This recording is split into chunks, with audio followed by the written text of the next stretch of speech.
Hey, I'm Bree, and this is my sister Jules. I'm an English teacher. I'm excited to be sat today. And together we drink wine as we unpack the brilliant writing of the hit 90s sitcom, Boy Meets World. Cheers! First of all, can you please explain what was that? I am happy to be sat today? What do you mean? What does that mean? Sat, like I'm seated. Yeah, I have been...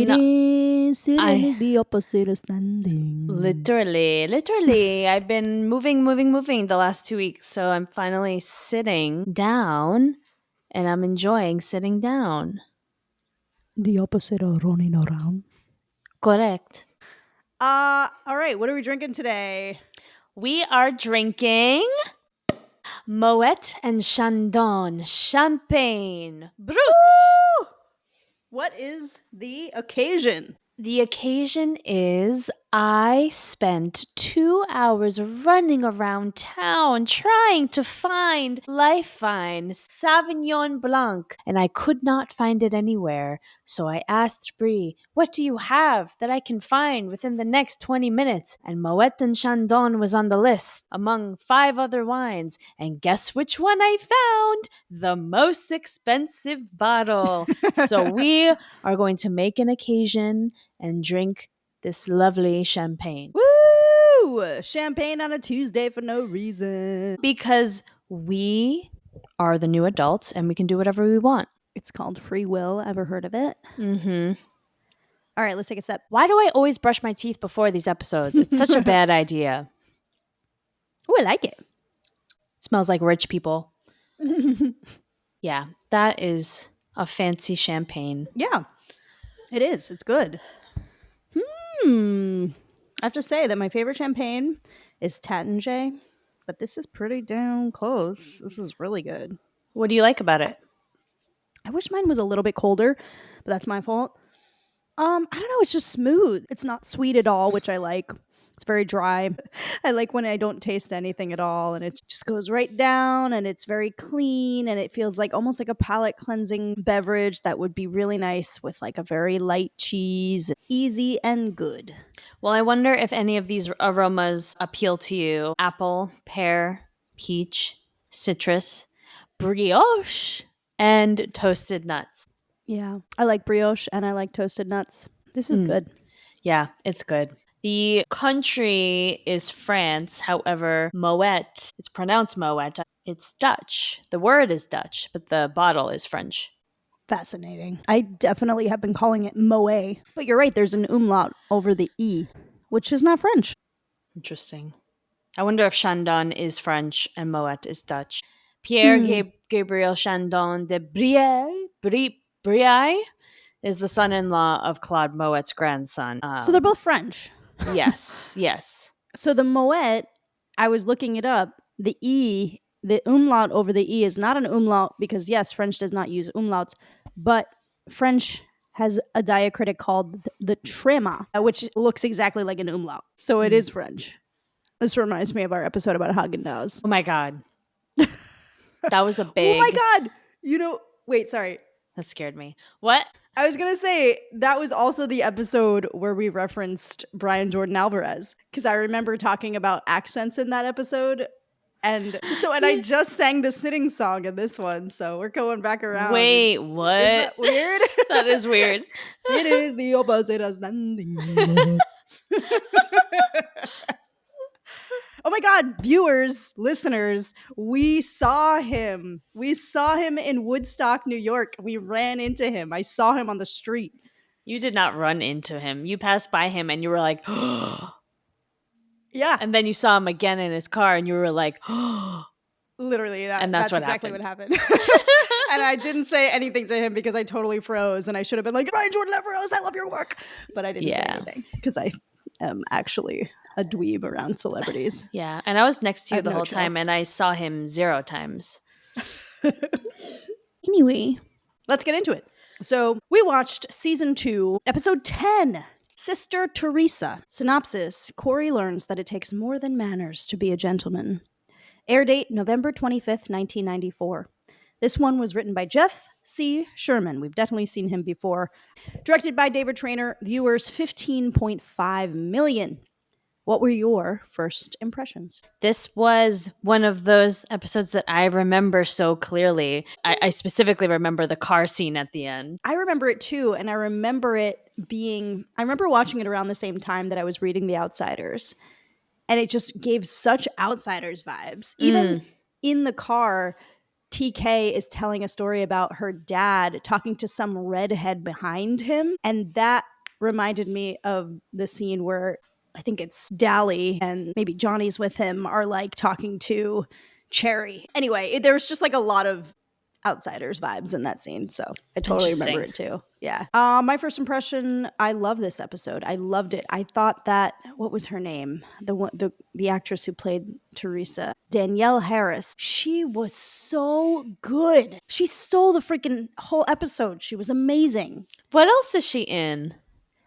Good question. So she is a scream queen. She was in Halloween, in the Halloween series. She was in Halloween 4. I think she was in the first Halloween, but she had a very small role. And then she had a larger role in Halloween 4 and Halloween 5. You said Danielle Harris? Yeah. She was also in Halloween 2. But you know what I know her as? What? The voice of Debbie Thornberry. Oh my God, no way. In the Wild Wait, Wonders. I'm surprised I didn't recognize her voice. Mm-hmm. Okay, She has a really distinct voice. She was in Once Upon a Time in Hollywood, which I've seen. She's in a ton of scary movies. She was also in Halloween 2. So she was in Halloween, Halloween 2, Halloween 4, and Halloween 5. She was the little girl in, I guess, like Halloween 2 who ends up being the killer at the end. Oh, spoilers. But she was adorable, and Michael Myers was after her the whole time. And she was great. And then she ended up killing in the end. I remember that so well. My favorite thing on her like IMDb is that in 1985 she joined the cast of One Life to Live, and her character was extracted as an embryo from the womb of her recently deceased mother and implanted in family friend Delilah. I just think that that's such a soap opera thing to do. It is. Right? So that's actually the plot of Jane the Virgin. Is it? No, but it's similar. Yeah, she went in for like a routine gyno exam, and her gynecologist was an alcoholic and was very distracted. And when she was going to do a pap smear, she ended up inseminating her, thinking she was another patient. No. And so she walked out of there pregnant and a virgin. Oh my God. All right, let's get into this episode with the fabulous Danielle Harris. So we start off in the kitchen, and Cory's being a jerk. He is microwaving his socks because he wants them to be warm when he puts them on his feet. Honestly, fantastic idea. But your mom needs help with the groceries, you jerk. Yeah. Go help your mother. Right? Those socks will still be there. And so will the microwave. So mom comes in. She's got all the groceries. She's trying to get in the door, and Cory's not helping her. And all he does is pick up the jar of peanut butter and the celery, and he starts opening the peanut butter and ripping out the celery and eating celery with peanut butter instead of helping his mother put the groceries away. Naughty. So Amy's like, what happened to you? Like, you were such an adorable child. I have pictures. How did you get like this? And then Alan walks in with a jar of peanut butter and celery. Also, I haven't had celery and peanut butter in a long time. That was like the only way to really get me to eat celery. With raisins. Ants on a log. Ants on a log. Remember that? Yeah. I'm allergic to peanuts, guys, by the way, so I've never had celery and peanut butter, but it looks really good. Yeah, it's pretty good. So then we're in the hallway, and we discover via the writing, which is a little awkward, I'll admit, that the whole theme of the episode is politeness, right? So Cory's mom has basically challenged him to be more polite. That was not nice of him to be ignoring his mother who needed help with the groceries. But I felt like he wasn't so much being impolite as he was being selfish. Like I was like, there's a difference between selfishness and impoliteness. Like impolite is like not saying please and thank you, in my opinion, and not like greeting someone when they come into your house, or not taking their coat, or like putting your napkin on your lap, or excusing yourself from the table. Like that's politeness to me. It's a little bit more about like pleasantries and less about genuine selfishness. Like Yeah. someone can be impolite but be generous, and Yeah. Cory was being selfish. Yeah. Yeah, totally. You're right. So we're in the hallway, and Cory's like, so mom says, why don't you try being polite for just one day and see if people don't notice? And Sean's like, hey, for what it's worth, Cory, I think you're polite. And then again, polite in my family means wearing a tie for your arraignment. That might be my word of the day. Do you have a word of the day? I did not. Can we make that the word of the day? Let's make that the word of the day. Isn't an arraignment a hearing to, is it to determine whether or not you're going to prison? It's because that's different than an appeal, correct? Yeah, it's different from an appeal. You're not totally wrong. So it's like a formal court appearance where a defendant is informed of the charges against them and their rights, and where you would enter your plea of guilty or not guilty. Mm-hmm. Okay. So Feeney like drags some kid out covered in fire extinguisher foam. What is that stuff, by the way? What is in a fire extinguisher? Extinguishing fluids? I have no idea. Let's find out. Literally, it says fire extinguishers contain various extinguishing agents. You weren't wrong. Let's see. Water, foam, dry carbon chemical, dioxide, dry chemical. dry chemical. Like what? No, That feels fake. Wet chemicals and clean agent. Oh, it's just like a chemistry experiment in a container. Liquid, solids, and gases. This is like when I ask my students a question. They're It's like, just- it contains liquid. Yeah. I'm pretty sure and it's like gases. just enough stuff to confuse the fire that it's just like, whoa. Hilarious. So the kid comes out covered in these things. Feeney sneezes, probably because of all the wet chemicals. Cory says, oh, bless you, Mr. Feeney. And Feeney says, oh, thank you, Mr. Matthews. Well, that's surprisingly considerate. See, so like everything's a little contrived in this episode, right? Like, oh, politeness. He's being polite, right? This is politeness, though, right? This is more polite, less generous, right? Okay. Yeah. Anyway, this was like accurate to me. So Cory's like, good, tell my mother. Eric enters. Eric has like 2 very quick scenes in this episode, and both of them are hilarious. Yeah. He does a great job just tossing out his lines. He showed up for work and he just pulled it back in the best way, He did. Yeah. So he walks in totally deadpan, like going to the bathroom. Cory opens the door and holds it for him. He's like, allow me. And Eric's like, okay. As Eric goes into the bathroom, Cory's like, is there anything else I can do for you? And Eric just pops his head back out and he's like, no, I'll take it from here. Thanks. Then we get Danielle Harris. So Cory bumps into her. She's like, ah! She's loud and a big presence immediately. I love it. She's like, hey! Cory's like, oh, sorry. He picks up her book. Meet cute. And in a shocking twist, she goes, I don't know. Drops the book again. And Cory picks it up again. And she goes, whoa, twice in a row. You're a very polite fella. Immediately, I was like, who is she? I love her. The confidence. God, if I only had that level of confidence, even today, I don't. Right? Yeah. Literally, though, like, off the record, I was like, oh my God, I need to be more like this child. I was going to say, is this already going to be your takeaway later of like being more forward? Yes, like she's obviously got issues, right? Like and I thought they did a really lovely job of giving us a little snapshot of her story so that we understand why her abandonment issues have manifested as this crazy, clingy obsessiveness, right? But it all makes sense. But she's like nice and she's so charming and lovable, even though she's super flawed. She's like the female Sean, but not clingy. Sean's not clingy, but just like in terms of her having a rough background that kind of manifests as this certain type of personality that Cory is then really good for Yeah. Cory's, because Cory's really stable. Yeah. So Anyway, I'm going in all these different directions now, but I loved her and I loved her confidence. And I was like, I need to be more like this, Oh, yeah. but not so much. Yeah. I also loved, she's not wearing it yet, but when she wears like the sweater vest with I the knew you were going to say that. suspenders, I I was knew like, it. working it. And her posture was fantastic. I noticed it. That's how good it was. Because kids her age don't usually walk like that. They don't have that confidence in them yet to stand up tall and proud and like they know what they're doing. Sometimes boys will walk that way, and I hate to be like sexist about it, but it really is kind of like a male athlete thing. But with girls, it's not confident. It's not common. And she was just so, my God, she owned that entire set. She was just phenomenal. I will say also, if women tend to like slouch a bit more, it's probably because of their chestage. And I speak as somebody with that experience.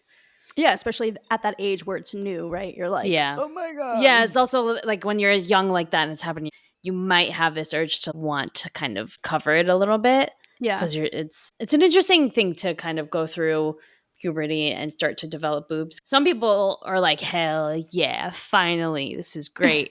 I was kind of a cross between yes and also like, no, there's just a lot going on here and I don't want it to be showing.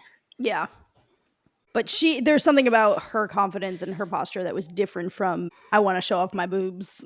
It was coming from her core, her center. She was just like very centered. So she's like, you're a very polite fella. Cory's like, thank you.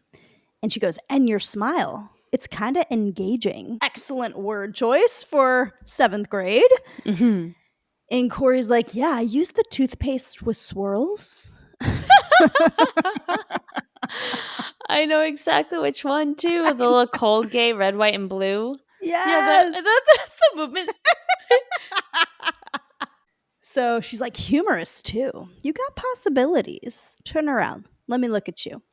Well, I don't usually go for Velcro heads, but on you, I don't know. It's working for me. You got a name? Who talks like this? I love her. Cory's like, Cory. She's like, I'm Theresa. My friends call me TK. Great nickname. Did you know that she was Harley's sister?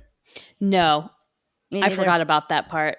Me too. That should have been obvious, Right? but because of her look and she acted so much like him and kind of had a similar accent, you know. Totally went over my head. But when she said I'm Theresa, I was like, oh, Sister Theresa. And I should have been like, Sister Theresa. Didn't get it. I was like, oh, because she's a nun, but the opposite of a nun? Like, I didn't That's get what it. I was thinking. I was thinking nun. I wasn't thinking Sister Theresa. Ha. Cory's like, oh, nice. And then she like whips out a switchblade. And Cory's like, oh, I knew this was going too well. And she's like, chill, it's a pen. And she writes her number on his hand.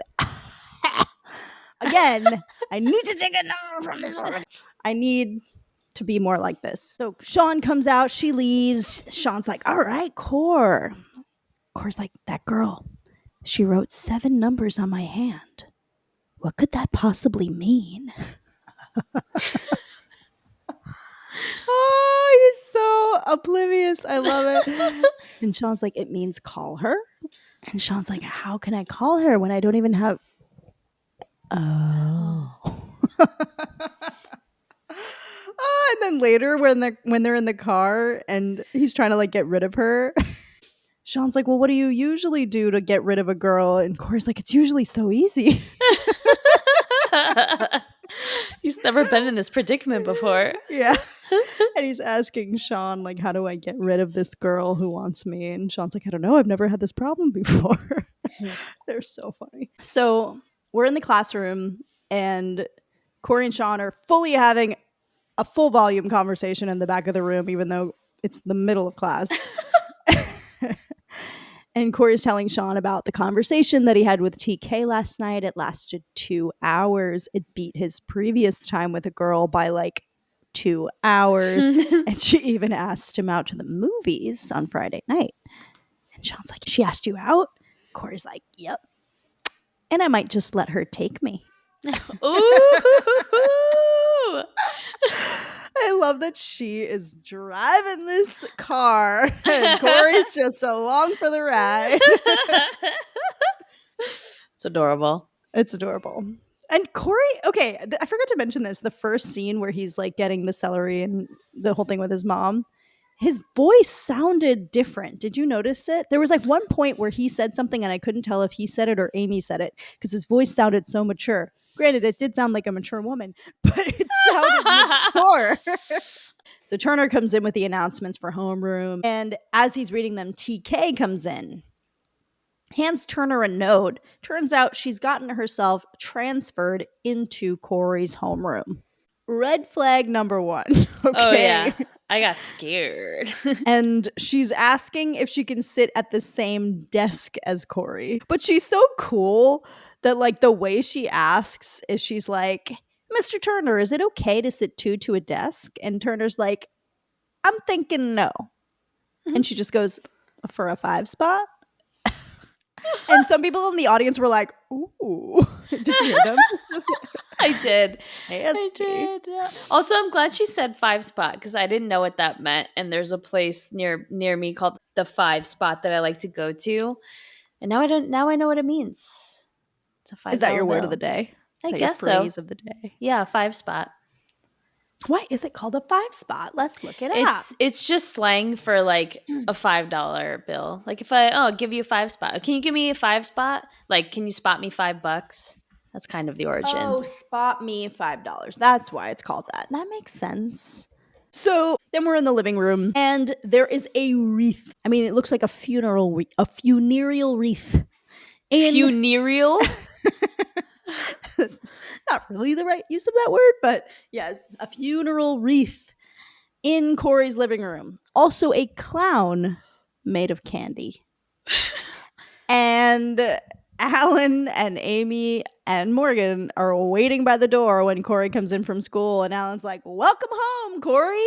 Your wreath is here. Cory's like, wow, look at that. Alan's like, yes, that alone would have been excessive. But wait, there's more. Your very own life-sized candy clown. And Morgan, who is way more mature suddenly and had an awesome part in this, very short little scene, but she killed it, I thought, goes, whoa, can I play with him? Like, has completely ditched the screaming. Now can speak in not only full, complete sentences, but like very quick, fast, full, complete sentence. Like, she had an acting coach who completely transformed her, and she also grew up. Good for her. Spoke at a normal decibel level. Yes. Cora's like, sure.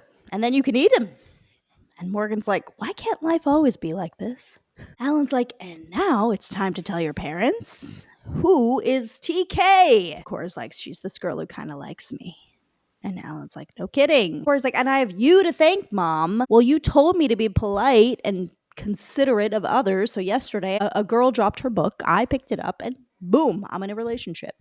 Alan's like, I'm in one too with this guy. And Tony is the delivery guy. I felt like Tony was an important person. He struck me as an actor that we should know. Yeah. Right? Let's look him up. Herschel Sparber. Oh, he was in Osmosis Jones, a Goofy movie, and The Birdcage. Oh, he's legit. Wow, he was in Spider-Man 2. He was in Rugrats All Grown Up. 2 characters in Rugrats. I think Danielle was also in Rugrats. Rugrats Go Wild. Oh, because she was... Okay, that was the one. That was the crossover. Oh, yeah, Debbie Thornberry. Yeah. Anyway, Tony comes in. More stuff for the kid, Alan. Sign here, right under your other 3 signatures. Alan's like, believe me, I know the routine. Amy's just like, what's up with this girl? And Cory's like, she's very sentimental. You know, flowers, candy. And Alan goes, sirloin steaks. She sent him sirloin steaks. I want to know how she's financing these gifts. Literally, I was just about to say that. She hands money to Frankie in the car. She's got so much money. Like, what is this girl doing? Yeah, the sirloins. Lobsters. Yeah. Or maybe she's bullying these people to send these gifts. I went in a different direction with where I thought she was getting the money. Based on the reputation that she has around the school. Based on Harley Kiner's question to the boys when he asks about his baby sister. Interesting. But Interesting. we're going to choose to believe that she's a hustler in other ways. Yeah. So she sends him sirloin steaks. Alan's actually pretty excited about that. They also have a funny moment with Tony. Amy's like, we all need to sit around and have a conversation about this girl because this is getting out of hand. And Tony's like, I'll go make us some steaks. He's an And then- opportunist. I know, I love it. And then, like, I don't know if he delivered this so well, but the writing is great. There's like a pause, and he's just like, I'll find the way. So then we're back in the hallway. And TK's freaking out talking to Cory. She's like, they sent a wreath? I specifically told them roses. Also, I love the line. Cory's like, yeah, I got the steaks and the candy clown. And she's like, the fuzzy yarn head made me think of you. So then Joey the rat and Frankie are walking down the hall and they bump into Cory. And Cory's like all ready to apologize, but they start to apologize. They're like, oh, I'm sorry. And he's like, what is going on right now? And then TK hangs up the phone and taps him on the shoulder when he's like, what is happening? Why are they apologizing to me? Except also, this is kind of awesome. And then she grabs his face and kisses him. And she says, some things I deliver myself. That was bold. Oh my god. Totally.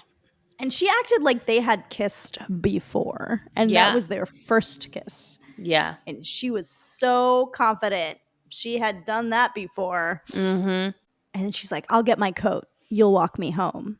Ooh, jeez. She knows what she wants. She does. And she gets it. Yeah, mostly because people are afraid to tell her no.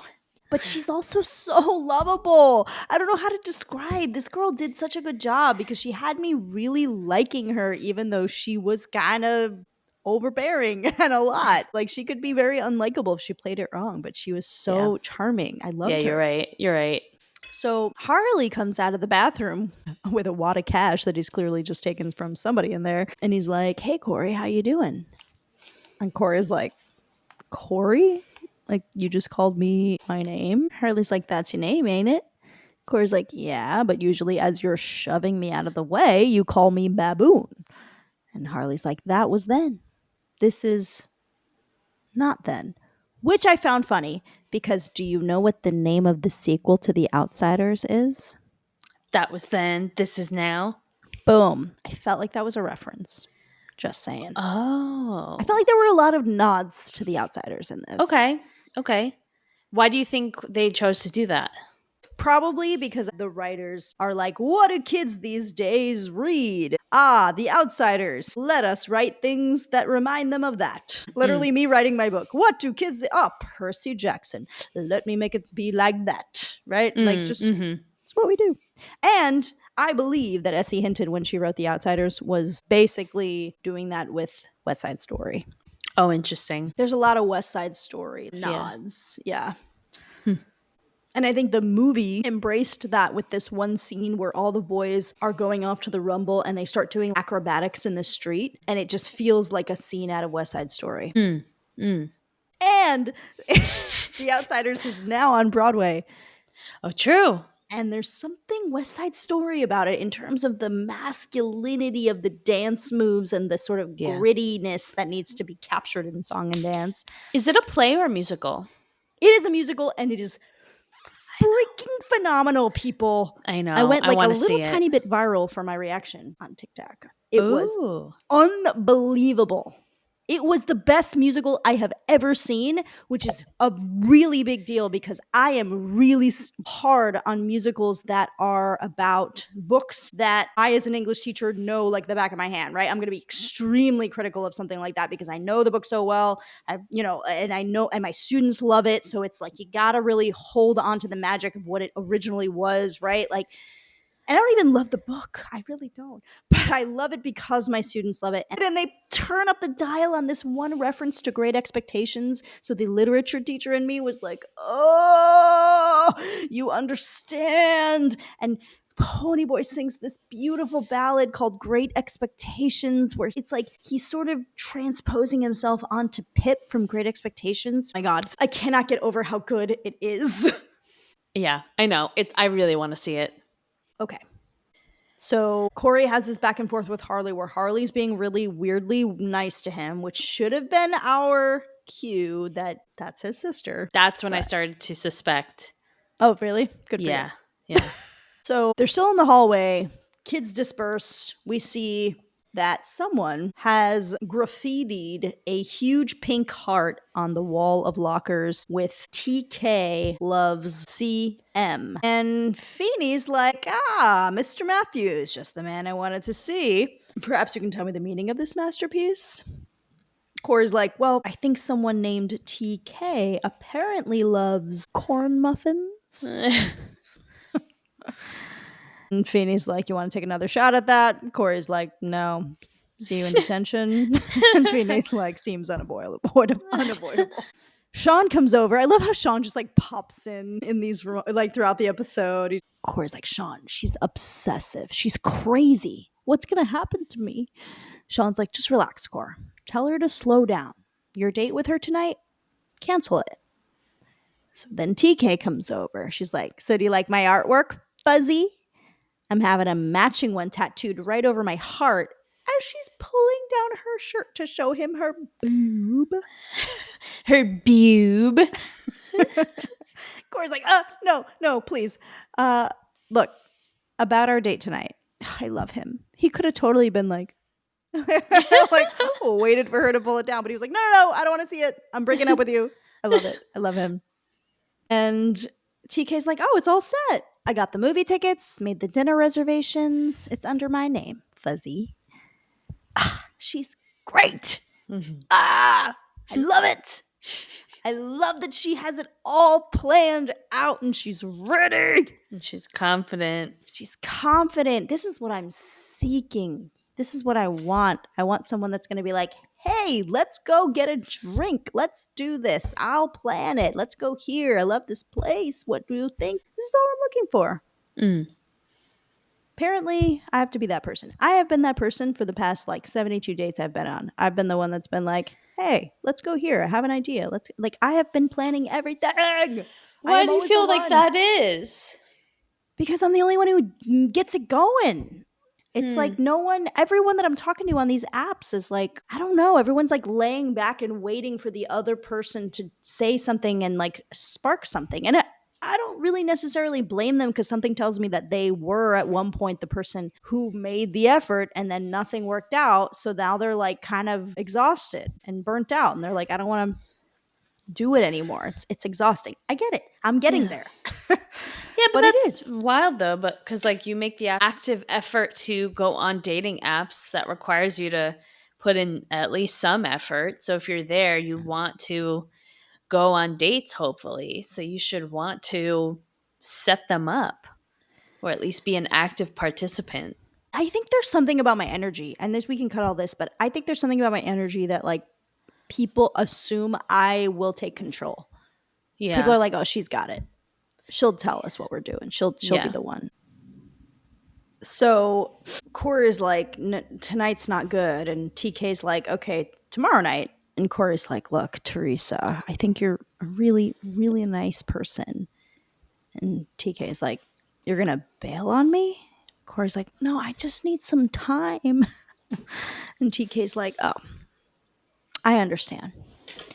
I understand that no matter how much you give to some people, they're still going to turn around and stab you in the back.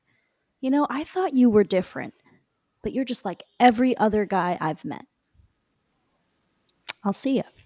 So this is where the theme of politeness started to crystallize for me. And I was like, okay. So I see what the goal of the episode was. And it was about, at what point is politeness no longer the right thing to do? Right? Because if you just remain polite to this person that you're not interested in, you're going to actually be doing the wrong thing because you're leading this person on, right? Like you need to sometimes be impolite because you need to be honest and truthful with people. And also sometimes, unfortunately, the world is going to walk all over people that are always polite. Like sometimes you kind of need to be a jerk in order to get yourself through a tough situation. That is what I've learned, unfortunately, in dealing with Mm. certain difficult situations with like medical insurance people that just want to take you for all you've got. And you've got to kind of stand up for yourself a little bit and be a bit of a jerk in order to get what you deserve because they're just going to take over, or asking for a raise or something. Like if you're always like taking the back seat and acting like, well, I don't want to be rude and I don't want to ask for more money. It's like, well, you're never going to get it then. In this case, though, obviously it's about relationships. I think high schoolers do get into this situation a lot. Yeah, for me, I look back to my first relationship and I didn't want to, like, it was a hard pill to swallow to admit to myself, okay, I don't like this person anymore. I want to break up, but like, I don't want to hurt them. And I've been the kind one, right? The sweet one. And now I'm going to be the asshole and break their heart and be the villain and a terrible person. That was really hard for me to come to terms with. And so I avoided it for so long. And that just made it worse, right? That made me more of the villain. In the end, you're going to have to stand up for yourself sometimes and say the thing that's going to hurt for long-term benefits. Yeah. I feel like this is very common, more common with men than women, where they want their girlfriend to break up with them. Yeah. And they'll just become the villain in the relationship and be the worst to the point where they have no choice but to break up with them. I'll just be really incompetent or really unavailable. Yeah. Yeah. I love that this episode is exploring that. And that's definitely going to be my takeaway at the end about how like there are certain situations in which you kind of have to accept that you're going to be the bad guy. And you kind of just have to allow yourself to be the villain in someone else's storyline. Like that's okay. It doesn't mean that you fundamentally are a bad person. It just means that in their life, in their perspective of this reality that we're all living in, you might be the bad guy in that plot line. And that's okay. And that's okay. And like maybe if they're a person of integrity, they'll look back and not see you as a villain because they're like, if it wasn't for you, I wouldn't be where I am now, or I wouldn't have, they might consider it as a lesson learned, or they might hate your guts and then have like a little voodoo doll, and that's okay too. To each their own. If they do have a voodoo doll and they're actually hating your guts, I do believe there is also a very thin line between love and hate, and that just means that they really care about you a lot. There's two ends of that care spectrum. There's love and there's hate. If you don't care about someone, you're not even on the spectrum. You're off, you're floating around, you're doing your own thing, you don't care. But if you care enough to hate someone, you care a lot about them. Yeah, you're right. You're right. Yeah. All right. So then we're in the classroom. Turner's teaching, and Cory and Sean are having a full conversation in the back of the room. And Cory's like, Sean, she was really upset. Maybe I should apologize. And Sean's like, no, this politeness thing is pulling you down, man. Just go rude. So Sean is pushing. You need to be rude. You can't be polite. You have to say no. It's the right thing to do. You're not into her. And this is where Turner comes in and he's like, listen, I'm sorry. I was teaching while you were talking. My mistake. I've totally said that, by the way. And Sean's like, no problem. Joey comes in and he's like, hey, yo, you Mr. Turner? Yeah, janitor Bud wants to see you down in the parking lot. Something about his truck running over your motorcycle. Turner's like, my bike? Oh. And then he like heads out. And then he goes back in the room and he's like, read poems. That was funny. As an English teacher, I laughed. So Frankie comes in and he's like, okay, everybody out in the hall. Let's go. Move it along. No talking. Single file. So they all leave. And then Harley comes in and he's like, everybody but you, baboon. Oh, we're back to baboon. Frankie, you and Joey watch the door. Cory's like, what's going on? This would freaking terrify me, by the way. Imagine. Oh my God. That would terrify me. 3 huge seniors have got you cornered in an empty classroom. They have successfully gotten the teacher and all of the students out. You are screwed. Yep. You are done. Oh boy. So, of course, like, what's going on? Harley's like, I am extremely distraught. Someone has stolen the sweet, angelic smile from the face of my sister, Theresa. Cory's like, your sister? You mean TK's Theresa Kiner, Harley finishes. And nobody breaks the heart of Harley Kiner's sweet baby sister. Cory's like, look, Harley, I swear I had no idea she was your sister. You do realize you'd be dead already, except that Theresa says you're a gentleman. Lucky for you and your kneecaps, I deem this a very rare and desirable quality. Therefore, I am willing to let you take Theresa to the movies tonight as planned. So now Cory has no choice and he has to go to the movies. So we're in the living room and he's dressed up in a suit, totally from JCPenney Kids section. Or Oshkosh Bagosh. Oshkosh Bagosh. With his little bow tie. And he's about to head out the door to his date. And Eric comes in and Cory's like, Eric, how do I look? And Eric's like a ventriloquist dummy. He totally did. Perfect. He totally did. And Eric's like, I thought you had a date, but apparently you're going to Sears to take pictures for grandma. So Aww. funny. Poor went out for Sears. I know. Sears. Like the families in our lives totally went to Sears to take pictures for grandma in outfits like that. So I laughed so hard. Mm-hmm. And Cory's like, this is for my date. And Sean's like, we want to make sure he's totally unappealing to this girl. And Eric's like, that's good. Play your strengths. Another fantastic line tossed out that I thought Eric delivered very well. So the doorbell rings. Frankie is here in a driver's outfit. He's very cute in his outfit. He does look so adorable. And Frankie's like, it is time. So they head to the movies and they're at the drive-in like it's The Outsiders. I love that. And I'm so curious, question for the listener, how common were the drive-in movies? Because as somebody who went to an urban high school, that just was not a thing. So it feels like a high school movie thing that happens. I feel like all like the classic sitcoms have an episode where the teenager goes on a date in the drive-in. How common is this occurrence? I have a sneaky suspicion that the writers are all in their 30s and 40s and that they're writing what they know. And that was a date that they would have gone on when they were in high school. Does that make sense? Yeah.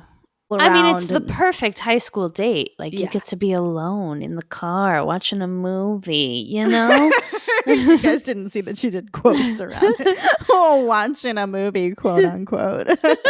I've only been to one drive-in movie experience, and it was with my college roommate. And it was so fun. I loved it. It was just like two besties in a car. But then we watched one of the Fast and Furious movies. But it was the one where Paul Walker died. They did like a whole tribute to him at the end because he died in real life, but he died before the movie came out. So they did like a nice tribute at the end. And they have the song, "It's been a long day without you, my friend." Aww. And literally, we were so moved by that tribute. And this is somebody who like, I've never heard of Paul Walker. I just saw him in this film.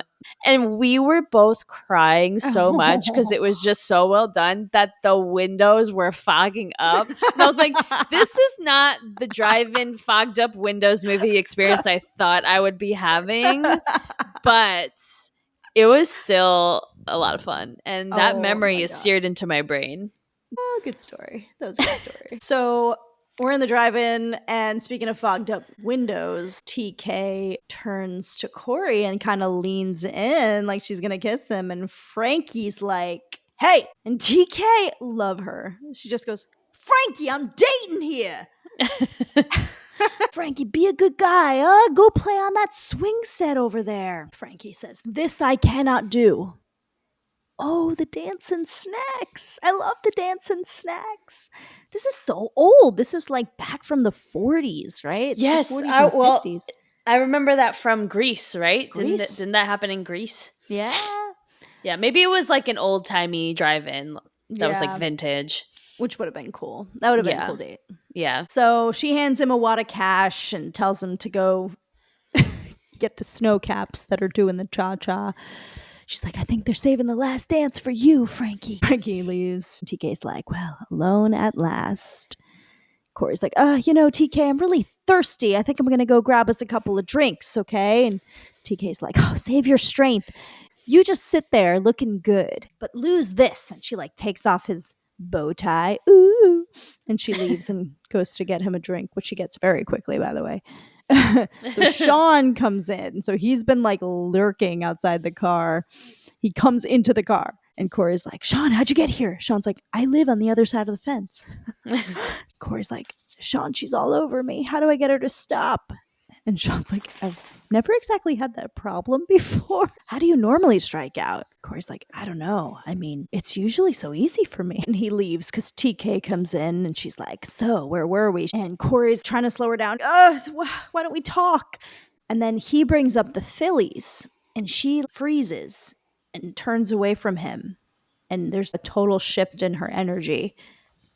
And he's like, what's going on? And she's like, look, I was at a Phillies game once and I didn't have a good time. Okay.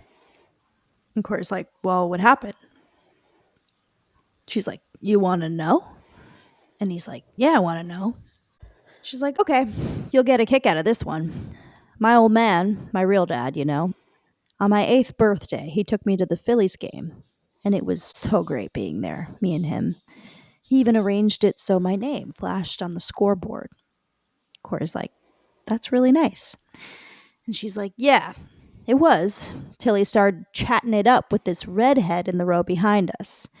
He acted like I wasn't even there. 7th inning stretch. He and she went to buy some beers. I never saw him again. That is traumatizing. Cory's like, wait a minute, you're 8 years old. It's your birthday. And she's like, the jerk ditched me. I mean, I sat there for hours like an idiot with my stupid souvenir hat till one of the ballpark guys called my mom.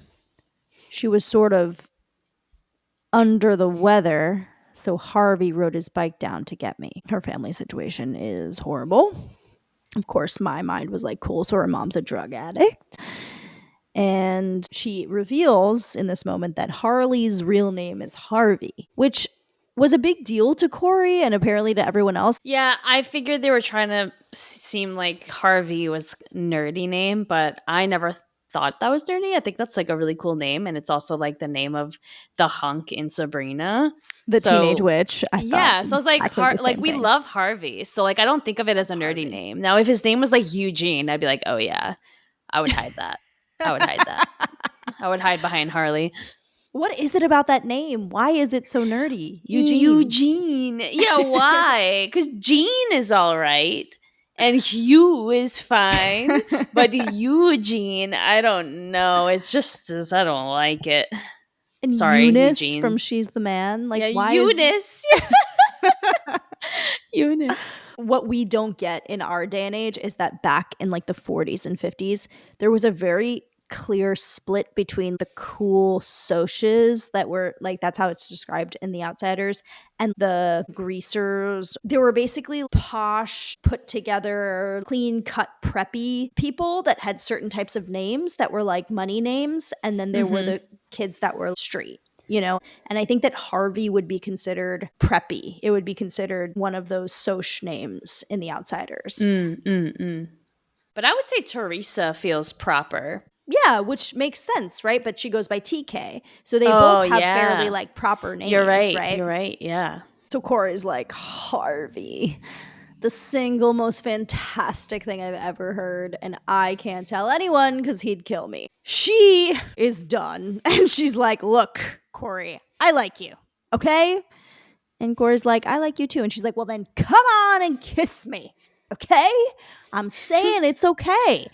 And Cory's like, no, I just think we should get to know each other. Get to be friends. Slow it down a little. I love him so much. And TK's like, I'm not that kind of girl. And she grabs him and pulls him on top of her. And that is when Harley shows up. And Cory locks eyes with him through the window of the car. And there's this huge scramble. Harley's like, I'll find you, baboon. And when I do, you're dead. And Frankie's like, the kid says Harvey. Because at some point in the shuffle, Cory called him Harvey. And Frankie's like, who could that be? And Harley just looks at him with eyes that are like, you're not going to say anything. So we're back in the hallway.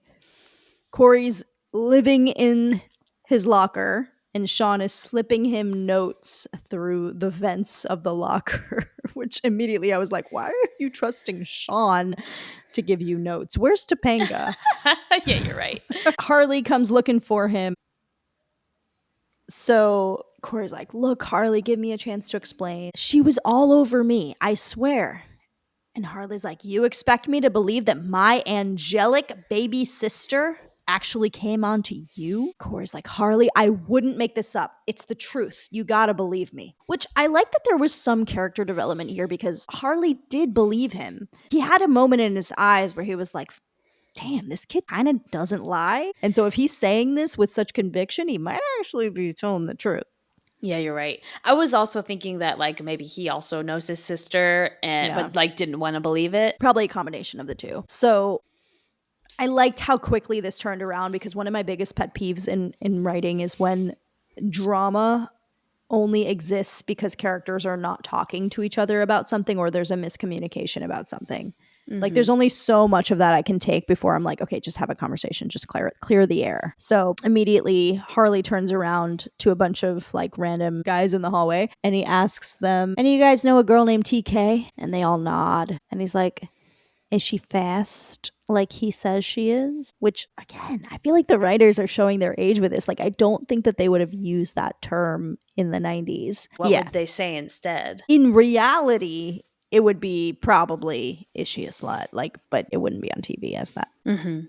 So I think they get away with saying things by making it old school. And then it's okay to say. I think they specifically get away with it with Harley because he's like an old school greaser. He's just he's kind of like a character of himself. Yes. So it's you go along with it. There's like a safety in his approach to bullying. There's like a familiarity. Like nobody's ever in any real trouble with him. Yeah. This is a family show, right? So like parents would be watching it, so they would recognize in Harley the character of the bully that they would be familiar with from their time in school, you know? So all the guys are like, oh yeah, she is fast. And Harley's like, you guys know the K and TK stands for my sister. And the guys are like, oh no. And then they all disperse. Harley's like, this is very disconcerting. Good word. Good word. Word of the day, runner up. Disconcerting means concerning, like distressing, something along those lines. Yeah, like unsettling. Yeah. Also, I think a lot of people think it's disconcerting, but it's disconcerting. Disconcerting. So Cory's like, and this is my favorite line of the whole episode. He says, Harley, look, I didn't mean to say she's a bad person, because she's not. That was important. So important. I love that line. We're clarifying that being quote unquote fast does not make her a bad person. I think that was brilliant and wonderful. Spoke to Cory's character and his ability to spot goodness in other people, but it also props to the writer. And I wonder if they're trying to make up from the previous episode. It was suggested that Topanga did something with Cory and she was the slut, you know? And some people were going to talk a certain way about her. I wonder if they were trying to clear the air a little bit. Love. You're so right. It's been a while since we recorded that episode, so yes, thank you for saying that. So Harley says, I know. It's just you try and do good by him, raise him right, but I guess it wasn't enough. This is interesting because it had me really thinking about what my values are. Like, if a kid is fast, quote unquote, right? Would that be something that I'd be disappointed by as a parent? Is that something to feel like you failed on? That's a really interesting question. I would like to think that I would not be disappointed if they were doing it for the right reasons or if they were doing it in a healthy way, if that makes sense. Like if I felt like they were being fast because they feel like they have no self-worth, that would be disappointing. But if they were confident and they just like know what they want and we're ready to get going at an early age, like maybe I would be like, okay, like I still think regardless it would be hard for me because they're so young, but the confidence is key to me. I think in my ideal situation my kid is like Cory, so I would really struggle if I had a kid like TK. I really would. I would love him, love him to death. But I think I've been thoroughly brainwashed enough to think that if you're jumping into sex quickly a lot with a lot of people, that's a problem. That's like I did something wrong as a parent. So I'm not saying that's right. I'm just saying I was identifying with Harley in this, but I was also questioning whether or not I should be. But I think he did fail her in other ways, which is why I think it makes perfect sense to me that he was saying this, because he was like, I'm so busy, the pressures, the demands of my day, collecting lunch money and dunking kids' heads in toilets. I hardly have time for my sister anymore. But she, the other thing that was implied that I want to ask you about is that like she has daddy issues, right? Yeah. And that's why she's like this. So what do you think about that? I think that's so interesting. And what's interesting though is that they did not elaborate on this need for her older brother's attention, right? Because he's next in line. He's like the closest thing to a father figure she has, and he is protective, but not so much, not enough where she might like yearn for his attention, if that makes sense. So it totally checks out that she's fast. I mean, she picks Cory, so she's got a good picker, in my opinion. Yeah.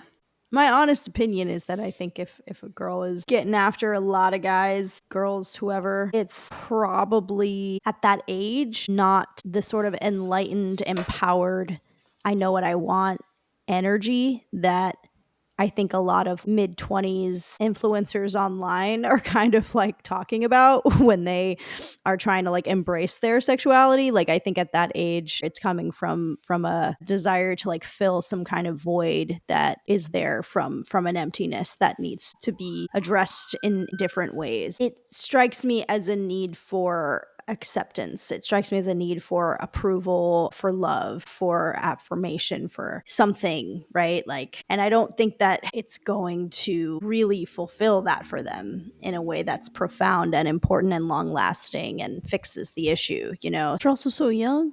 And it's crazy to think about little babies. I mean, he's in 7th grade. 7th grade. Yeah, that's wild. That's so young. That's so young for sex. Too young, in my opinion. I agree. Anyway, but we love her. I love her. I want to be very clear. She's one of my favorite characters. Cory says to Harley, your sister loves you a lot. She told me you're the only one that's always been there for her. And then he says the line about the pressures. And Cory says, you do the best you can. And Harley says, yeah, she needs more. I could talk to her, set her straight a little. Cory says, yeah, that's what's important. Not who she's dating. And Harley says, well, personally, I was kind of hoping she'd date you. Of course, that's up to you and TK. But if it works out and you go out again, you take her somewhere nice. Eh? And he hands him some money and he says, see, my sister, she deserves it. Wow. I have to say I teared up. Did you? I did, because I was like, she does deserve it. Like, she's giving. She's going crazy. She's going way overboard. But she is constantly giving Cory everything. She's thinking about him nonstop. Mm-hmm. And she does deserve for someone to, like, do it back, take her out. Yeah. She's a good soul. She's a good person. I love her character so much.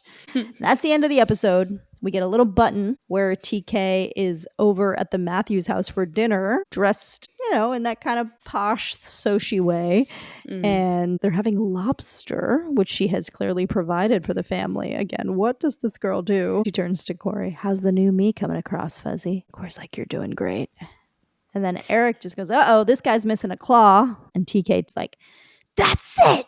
I told him these are important people. This is a very big dinner for me. I wanted everything to be perfect. What do? They send me damaged goods.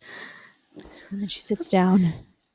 Clearly, she's like, oh, no, I have to start over. So she's like, Mr. Matthews, Mrs. Matthews. It's like a reset. Oh, so very much for having me for dinner in your lovely home. And that's the end of the episode. What were your takeaways? I think my takeaways were very similar to yours, but I might apply them a little bit differently. It's this unapologetic confidence that I think I need to exhibit more often. And I think women in general tend to have this problem where we don't want to be an inconvenience and we want to be polite more than anything and to be accommodating. But that comes at the expense of like our own success and growth and getting what we want. So this is a reminder. It's not always a bad thing to be very confident and forward, potentially impolite in coming forward with what you want. But sometimes it might bite you a little bit, but it's for some greater good for yourself that you just have to do. And so I'll take that with me in my life to kind of be impolite in those circumstances where it makes sense. This reminds me of a book that I'm reading called Brag Better. And it's written specifically for women in the workforce. It's essentially giving you ways to sell yourself more and to be more confident and to really ask for what you want and essentially demand it. That's amazing. Meredith Feynman, Brag Better, Master the Art of Fearless Self-Promotion. Awesome takeaway. My takeaway is what I said earlier about sometimes you need to be the bad guy in a relationship. Sometimes if you are in a relationship that is not working and you want to end it, being polite is not actually the nice thing to do. In the grand scheme of things, you unfortunately need to accept that you're just going to have to be the bad guy. You're just going to have to be the jerk that ends the relationship. And as someone who is on these dating apps and is trying really hard to make connections with people, I am finding that it is very hard for me to be impolite in the sense of if I click with someone on a friendship level and we vibe and everything's fine and the date is good and they did everything quote unquote right, I feel like such a jerk for saying I have no interest in having a second date. Every part of me, the teacher in me, the employee and potential employer in me is like, you did a great job. You deserve to move on to the next level. Like you didn't do anything wrong. It's just, you have to do it. You have to be the jerk. You have to accept that they might go off and be like, I don't understand. Everything was fine. Why didn't she want a second date? Because it just wasn't there. The feelings weren't there that should have been. And I'm a jerk because you were great and I just didn't feel it. And that's okay. And it sucks, but I have to accept it. Mm-hmm. You have to accept it. Politeness kills is what Cory said in the episode that we never actually covered. But yes, politeness kills. Just kidding. It doesn't kill. But sometimes impoliteness is important. There's a poem by Gabriela Mistral that I teach every year to my sophomores. It is called In Praise of Salt. And essentially it is about the salt that runs throughout everything and the importance of salt that keeps us from dissolving in piety. And what that means is essentially we all need a little bit of that saltiness of self-preservation. And it's mean and it's rude and it's not nice, but everybody needs it in order to thrive and move forward. Interesting. Well, that concludes the episode. Rate and review us. Follow us at Boy Meets Wine Podcast, both on Instagram and TikTok. The name of the wine is Moët and Chandon Champagne, and the theme song credit goes to Julia Rosa. Next week's episode is Season 2, Episode 11. Entitled The Beard. Cory discovers that he has the potential to be a ladies' man. Cheers!